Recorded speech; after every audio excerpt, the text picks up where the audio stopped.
Bismillahirrahmanirrahim. Assalamualaikum warahmatullahi wabarakatuh. Alhamdulillah. Allahumma salli wa sallim ala sayyidina Muhammadin bil lisani jami'ati fi hadratil wasi'ah. Salatan tamuddu biha jismi min jismihi wa qalbi min qalbihi wa ruhi min ruhihi wa sirri min sirrihi wa ilmi min ilmihi wa amali min amalihi wa khuluqi min khuluqihi wa wijhati min wijhatihi wa niyati min niyatihi wa qasdi min qasdihi wa ta'udu barakatuhu alayya wa ala awladi wa ala ashabi wa ala ahli asri ya nur ya nur ya nur ij'alni nuran bihaqqin nur. Alhamdulillah, Allah subhanahu wa ta'ala masih memberikan kesehatan dan kekuatan kepada saya sehingga saya dapat beraktivitas sebagaimana mestinya. Dan juga harapan saya kepada Allah subhanahu wa ta'ala di kesempatan kali ini juga, semoga para sahabat-sahabatku yang selalu mampir menonton video-video saya, semoga Allah subhanahu wa ta'ala memberikan selalu kesehatan dan kekuatan beserta segala hajat-hajatnya Allah kabulkan, baik hajat dunia maupun akhiratnya, amin ya rabbal alamin. Untuk mempersingkatkan waktu, mari kita tonton video ini yang tak asing lagi, yaitu Gus Wafi ya. Gus Wafi, Masya Allah, tabarakallah. Semoga beliau selalu dalam keadaan sehat ya, berkah selalu.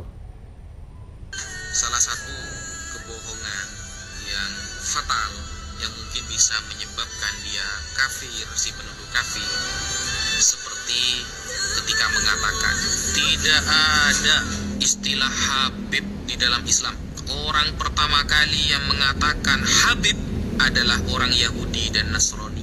Di dalam Al-Quran, nahnu abna'ullah wa ahibba'u, kami adalah anak-anak Allah dan habib-habibnya Allah. Istilah Habib adalah istilah yang pertama kali dilontarkan oleh orang kafir. Jadi seolah-olah dia akan mengatakan kalau kita menggunakan Habib berarti niru orang kafir. Man tasyabbaha biqaumin fahuwa minhum, arahnya kan ke sana nantinya itu. Nah, kalau seperti itu berarti sahabat Abdullah bin Abbas juga kafir. Kenapa? Al-Imam Al-Hafidh As-Sakhawi di dalam kitabnya Istijlabur Tiqail Ghuraf, beliau menyampaikan bahwa sahabat Abdullah bin Abbas lah orang pertama kali yang menyebutkan kata Habib kepada cucu Nabi Muhammad SAW. Suatu saat ketika Abdullah bin Abbas bertemu dengan salah satu cucu Rasulullah, Ali Zainal Abidin bin Husain bin Ali, apa kata sahabat Abdullah bin Abbas? Marhaban bil Habib ibnil Habib, marhaban bil Habib ibnil Habib. Al-Habib putra dari Al-Habib, isnaduhu sahih, sanadnya sahih.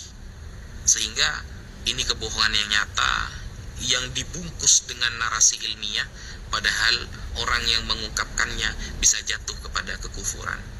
Itu salah satu kebohongannya. Atau kebohongan yang lain ketika mengatakan bahwa para habaib datang dibawa oleh Belanda, atau ketika menarasikan ketika berperang Anda ada di mana? Oh, ternyata Anda itu berkolaborasi dengan orang Belanda. Pantes, berarti Anda ini datang oleh Belanda, mendukung dan memberikan bantuan penuh kepada orang-orang Belanda. Nah, ini kebohongan yang nyata dan fatal untuk meyakininya. Kenapa?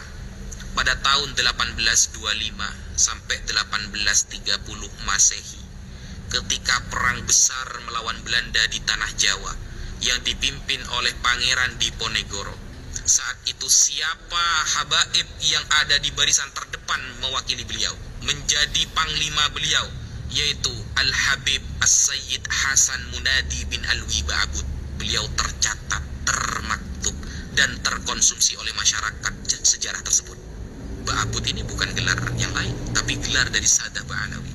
Atau ketika perang di Palembang, sehingga Palembang tumbang waktu melawan Belanda, siapa yang ada di depan yang membantu Sultan Badaruddin sebagai Sultan Palembang ketika itu? Al-Habib Muhammad Umar As-Segaf. Dan yang akhirnya beliau, Umar bin Muhammad As-Segaf ini akhirnya menjadi mantu beliau. Dan ketika kerajaan Palembang tumbang saat itu, Beliau dan Sultan Badaruddin dibuang oleh Belanda ke Ternate sampai wafat di sana. Apakah itu namanya mendukung Belanda? Sehingga sejarah-sejarah seperti itu perlu untuk kita ungkapkan, sehingga kita bisa lebih melihat melek akidah, melek sejarah, dan melek Ahlus Sunnah wal Jamaah.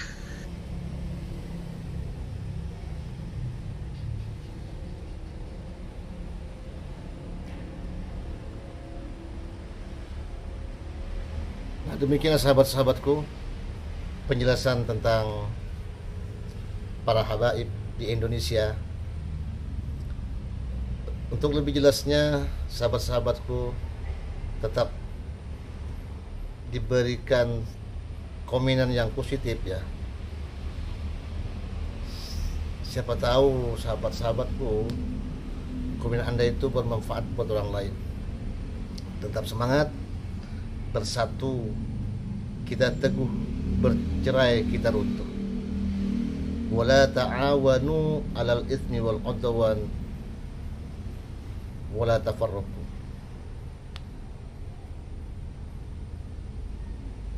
Oke sahabat-sahabatku dimanapun kalian berada, saya akhiri. Ma'assalama fi amanillah. Wassalamualaikum warahmatullahi wabarakatuh.